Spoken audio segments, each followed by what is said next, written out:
साल 2015 में supreme court ने इस संशोधन को असंवैधानिक घोषित कर दिया। इस एग्रीमेंट के तहत भारत और बांग्लादेश के बीच सीमा विवाद बाउंड्री डिस्प्यूट को सुलझाया गया।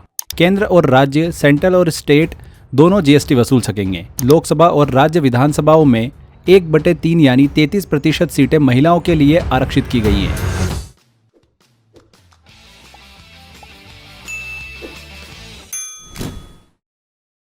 Hello friends, welcome to crazy GK trick. दोस्तों, जीएस सिलेक्शन सीरीज हमारी चल रही है एंड पिछले वीडियो में इस सीरीज के हमने 42 एंड 44 कॉन्स्टिट्यूशनल अमेंडमेंट को बहुत अच्छे से डिटेल में डिस्कस किया है एंड सभी इंपॉर्टेंट क्वेश्चंस भी सॉल्व करें। जैसा कि मैंने शुरुआत में आपको बताया था कि हम पूरे कॉन्स्टिट्यूशनल अमेंडमेंट्स के टॉपिक को 3 पार्ट में कवर करने वाले हैं। पहला पार्ट हमारा हो चुका है जिसमें 42 एंड 44 को हमने अच्छे से समझा एंड सारे इंपॉर्टेंट क्वेश्चंस भी लगा लिए। आज के इस सेशन में हम पार्ट 2 पर नजर डालेंगे। लेक्चर में हम भारतीय संविधान में हुए लेटेस्ट कॉन्स्टिट्यूशनल अमेंडमेंट्स को डिस्कस करेंगे।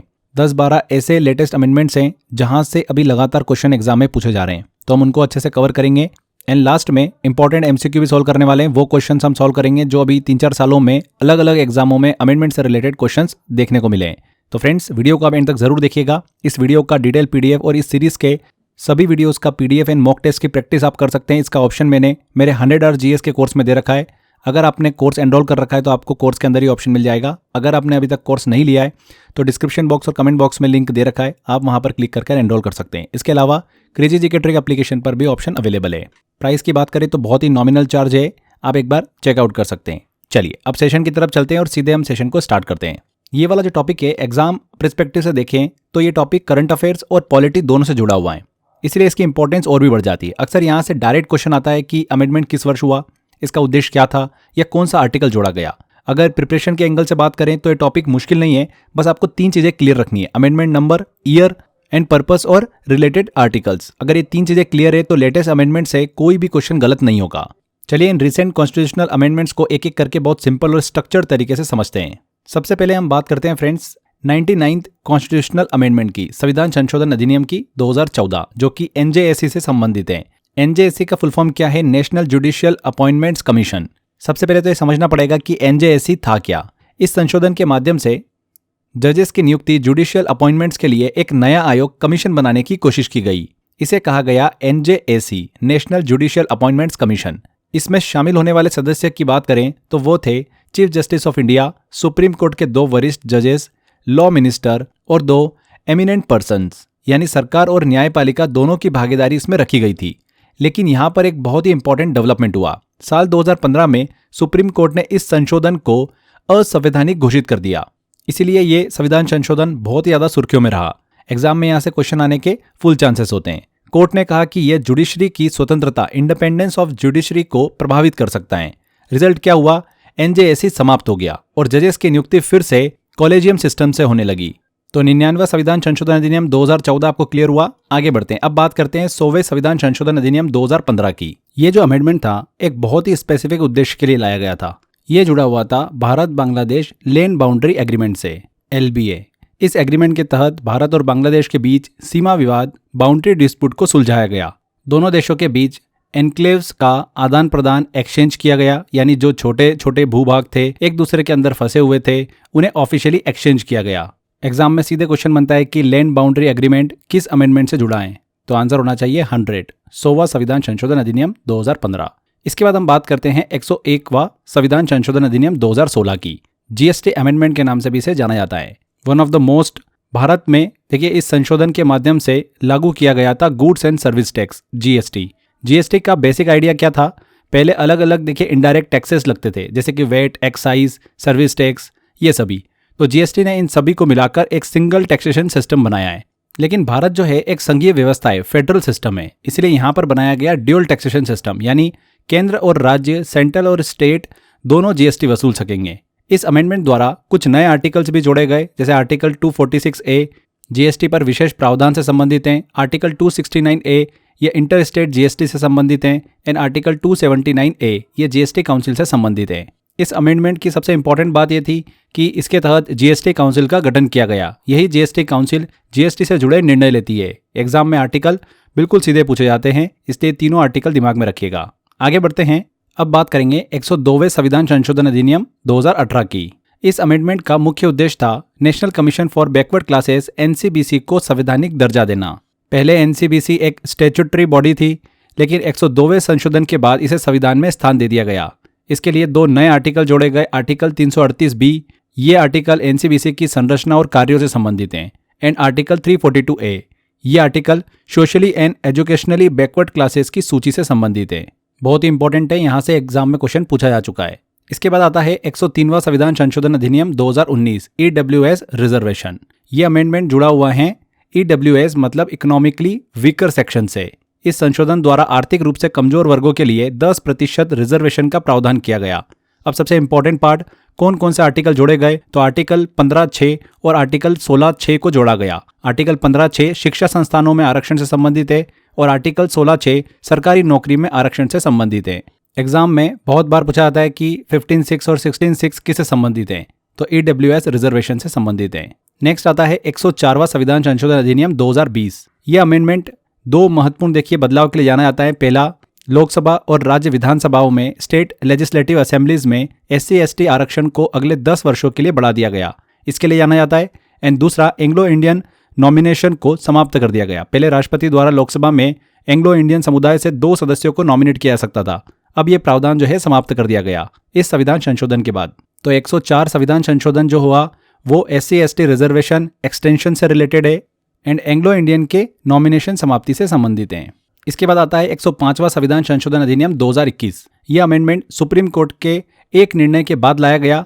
102वें संविधान संशोधन के बाद यह सवाल उठा कि ओबीसी लिस्ट निर्धारित करने की शक्ति केंद्र के पास होगी या फिर राज्यों के पास। तो सुप्रीम कोर्ट के निर्णय के बाद स्थिति स्पष्ट करने के लिए 105वां संविधान संशोधन लाया गया।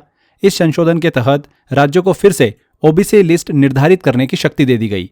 एग्जाम में डायरेक्ट क्वेश्चन आता है कि ओबीसी सूची तय करने की शक्ति राज्यों को वापस किस अमेंडमेंट से मिली है, तो वो मिली है 105वें संविधान संशोधन अधिनियम 2021 के तहत। तो वेरी वेरी इंपॉर्टेंट, यहाँ से अभी अभी हमको 2-3 एग्जामों में अलग अलग एग्जामों में क्वेश्चन देखने को मिला है। इसके बाद आगे बढ़ते हैं, एक बहुत ही रिसेंट और एग्जाम के लिए वेरी वेरी इंपॉर्टेंट अमेंडमेंट पे चलते हैं। 106वें संविधान संशोधन अधिनियम 2023 की तरफ। वुमेन रिजर्वेशन, इसे आमतौर पर हम जानते हैं वुमेन रिजर्वेशन अमेंडमेंट के नाम से। इस संशोधन के तहत लोकसभा और राज्य विधानसभाओं में 1/3 यानी 33% सीटें महिलाओं के लिए आरक्षित की गई हैं। अब यहाँ पर सबसे इंपॉर्टेंट एग्जाम पॉइंट क्या आता है कि यह आरक्षण तुरंत लागू नहीं होगा। ओके, ये चीज ध्यान रखिएगा, ये लागू होगा अगली सेंसस मतलब जनगणना और उसके बाद होने वाली डिलिमिटेशन के बाद, परिसीमन के बाद। एग्जाम में सीधा सवाल आता है कि वुमेन रिजर्वेशन अमेंडमेंट लागू कब होगा, तो जनगणना प्लस यहाँ पर डिलिमिटेशन परिसीमन के बाद में ये लागू होगा। बस ये लाइन याद रखिएगा, एग्जाम में क्वेश्चन इसी से ही पूछा जाना है। ये मैंने आपको 99 से लेकर 106 तक जो भी अभी रिसेंट अमेंडमेंट्स हुए हैं वो मैंने आपसे शेयर करें और उनको हमने अच्छे से डिटेल में थोड़ा सा डिस्कस किया है। इसके अलावा भी कुछ इंपॉर्टेंट अमेंडमेंट्स है जो पूछे जाते हैं, पिछले कई एग्जामों में यहाँ से क्वेश्चन देखने को मिला है, तो उनको भी कवर करते हैं। 3-4 है, जल्दी से हम देख लेते हैं। तो इसमें है 89th कॉन्स्टिट्यूशनल अमेंडमेंट 2003, 89वां संविधान संशोधन अधिनियम 2003। ये अमेंडमेंट जुड़ा है national commission for scheduled tribe से, NC/ST से। पहले SC और ST दोनों के लिए एक ही कमीशन था आर्टिकल 338 के अंतर्गत, लेकिन 89वें संशोधन के बाद में शेड्यूल्ड ट्राइब्स के लिए एक अलग कमीशन बनाया गया और इसके लिए जोड़ा गया आर्टिकल 338A। तो अब याद रखिएगा, आर्टिकल 338 SC से संबंधित है एंड आर्टिकल 338A ST से संबंधित है। एग्जाम में ये पेयर जो है पूछा जाता है अक्सर, इसलिए क्लियर रखिएगा। नेक्स्ट इंपॉर्टेंट है 91वें संविधान संशोधन अधिनियम 2003। यह अमेंडमेंट 2 महत्वपूर्ण कारणों से फेमस है। पहला, काउंसिल ऑफ मिनिस्टर का आकार सीमित किया गया। इसके तहत अब नियम क्या हो गया है कि मंत्रिपरिषद का आकार सदन की कुल सदस्य संख्या का 15% ही हो सकता है, अधिकतम 15%। ओके, ये 15% रूल एग्जाम में बहुत ही इंपॉर्टेंट है और पूछा जाता है। दूसरा क्या करा यहाँ पर चेंज, इस संशोधन ने एंटी डिफेक्शन लॉ, दल बदल कानून को और मजबूत किया गया, उस पर रोक लगी और उसे कड़ा किया गया। तो ध्यान रखिएगा फ्रेंड्स, 91वें संविधान संशोधन 15% rule plus anti defection strengthen से रिलेटेड है। इसके अलावा 96 कॉन्स्टिट्यूशनल अमेंडमेंट आता है 2011। ये अमेंडमेंट छोटा है लेकिन एग्जाम में पूछा जाता है। इस संशोधन के तहत एक ऐतिहासिक निर्णय लेते हुए उड़िया भाषा का नाम बदलकर ओडिया किया गया, उड़िया से ओडिया किया गया। इसी के साथ राज्य का नाम भी उड़ीसा से बदलकर ओडिशा किया गया। ये जो बदलाव जुड़ा हुआ है ये 8वीं अनुसूची से जुड़ा हुआ है। एग्जाम में लैंग्वेज रिलेटेड क्वेश्चन आए तो ध्यान रखिएगा 96 अमेंडमेंट हमको क्लियर रखना है। नेक्स्ट आता है 97 कॉन्स्टिट्यूशनल अमेंडमेंट 2011। ये अमेंडमेंट जुड़ा है कोऑपरेटिव सोसाइटीज से। इस संशोधन के द्वारा कोऑपरेटिव सोसाइटी को संवैधानिक दर्जा दिया गया। संविधान में नया भाग जोड़ा गया पार्ट 9B और डीपीएसपी में जोड़ा गया आर्टिकल 43B। आर्टिकल 43B का संबंध है कोऑपरेटिव सोसाइटी को प्रमोट करना। ठीक है, दो चीजें, पहला पार्ट 9B को जोड़ा गया संविधान में एंड दूसरा आर्टिकल 43B को। तो ये हमने सभी लेटेस्ट इंपॉर्टेंट अमेंडमेंट को डिस्कस किए और कुछ एक्स्ट्रा जो अमेंडमेंट थे उनको भी कवर कर लिया है। तो ये हमारा अमेंडमेंट से रिलेटेड पार्ट 2 कंप्लीट होता है। इसके अलावा भी कुछ इंपॉर्टेंट अमेंडमेंट्स हैं जो पुराने हैं but exam point of view से इंपॉर्टेंट है, वो अपना रखते हैं। देखिए वेटेज लगभग 20%। अभी हमने जो पार्ट 1 पार्ट 2 कर लिया ना, 80% क्वेश्चन आपको यहीं से देखने को मिलते हैं। जो 20% बचा हुआ है वो पार्ट 3 में से आपको क्वेश्चन देखने को मिलते हैं। तो उस पार्ट को भी कवर करना जरूरी है जिससे कि अमेंडमेंट से हमारे सारे क्वेश्चन जो है बिल्कुल करेक्ट हो। यहाँ पर फ्रेंड्स अब हम चलते हैं टेस्ट की तरफ और देखते हैं कि इस भाग से रिसेंटली अभी 3-4 सालों में अलग अलग एग्जामों में क्या क्वेश्चंस पूछे गए। तो चलिए क्वेश्चन की तरफ चलते हैं और उनको सॉल्व करते हैं। पहला क्वेश्चन है, निम्नलिखित में से कौन सा संविधान संशोधन जीएसटी के नाम से जाना जाता है? तो 101वां संविधान संशोधन अधिनियम 2016। राष्ट्रीय पिछड़ा वर्ग आयोग एनसीबीसी को संवैधानिक दर्जा किस संशोधन द्वारा दिया गया? तो 102वें संविधान संशोधन 2018 ने एनसीबीसी को एक संवैधानिक संस्था बनाया था और संविधान में आर्टिकल 338B को जोड़ा। इससे पहले यह केवल एक वैधानिक संस्था थी। तो बी आंसर। राष्ट्रीय न्यायिक नियुक्ति आयोग एनजेएसी के गठन से संबंधित संविधान संशोधन कौन सा है? तो कौन सा है? 99वें संविधान संशोधन। जजों की नियुक्ति के लिए एनजेएसी बनाया गया था लेकिन सुप्रीम कोर्ट ने इसे असंवैधानिक घोषित कर रद्द कर दिया और पुरानी कॉलिजन प्रणाली जो है उसको बहाल रखा है। नेक्स्ट आता है, भारत और बांग्लादेश के बीच भूमि सीमा समझौते से संबंधित संविधान संशोधन कौन सा है?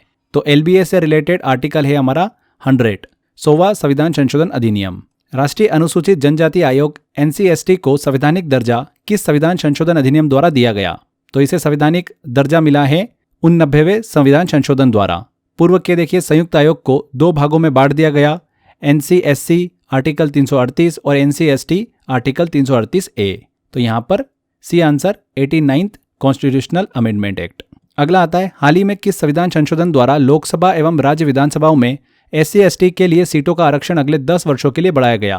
तो 104वें संशोधन ने SC/ST आरक्षण को 2030 तक बढ़ाया है लेकिन साथ ही लोकसभा में एंग्लो इंडियन कोटे को भी खत्म कर दिया। दोनों चीजें आपको ध्यान रखना है। 104 यहाँ पर ए आंसर। 106वें संविधान संशोधन अधिनियम 2023 की मुख्य विशेषता क्या है? तो इसे नारी शक्ति वंदन अधिनियम भी कहा जाता है। इसके तहत लोकसभा और राज्य विधानसभाओं में महिलाओं के लिए 33% सीटें आरक्षित की गई। B answer. अगला है, 103वें संविधान संशोधन अधिनियम द्वारा EWS आरक्षण के लिए कौन से अनुच्छेद जोड़े गए? तो उसके लिए जोड़े गए थे 15(6) एंड 16(6). यहाँ पर ए आंसर। 103वां संविधान संशोधन अधिनियम में ये ध्यान रखिएगा, बहुत इंपॉर्टेंट। भारत में सहकारी समितियों कोऑपरेटिव सोसाइटी को संवैधानिक दर्जा किस संशोधन द्वारा दिया गया? तो वो दिया गया था 97th अमेंडमेंट के द्वारा। अगला क्वेश्चन है, इसका जवाब आपको कमेंट बॉक्स में करना है। 105वें संविधान संशोधन अधिनियम 2021 का मुख्य उद्देश्य क्या था?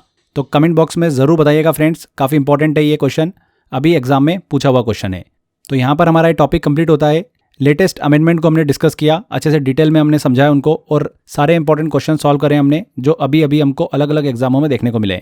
फ्रेंड्स, आप इस वीडियो का PDF डाउनलोड कर सकते हैं एंड मॉक टेस्ट की प्रैक्टिस कर सकते हैं। मैंने और भी क्वेश्चंस दिए हैं आपको टेस्ट में, ऑप्शन अवेलेबल है। 100 आवर GS के कोर्स में मैंने ऑप्शन दे रखा है। तो जिन भी बच्चों ने कोर्स को एनरोल कर रखा है, आपको कोर्स के अंदर ही ऑप्शन मिल जाएगा। अभी तक जिन बच्चों ने एनरोल नहीं किया है, बहुत ही नॉमिनल चार्ज पर अवेलेबल है। लिंक मैंने डिस्क्रिप्शन बॉक्स और कमेंट बॉक्स में दे रखी है, आप वहां पर क्लिक करके एनरोल कर सकते हैं। इसके अलावा क्रेजी जीके ट्रिक एप्लीकेशन पर भी ऑप्शन अवेलेबल है। तो यहाँ पर सेशन को एंड करते हैं, मिलते हैं नेक्स्ट वीडियो में इस सीरीज के। तब तक के लिए बाय बाय।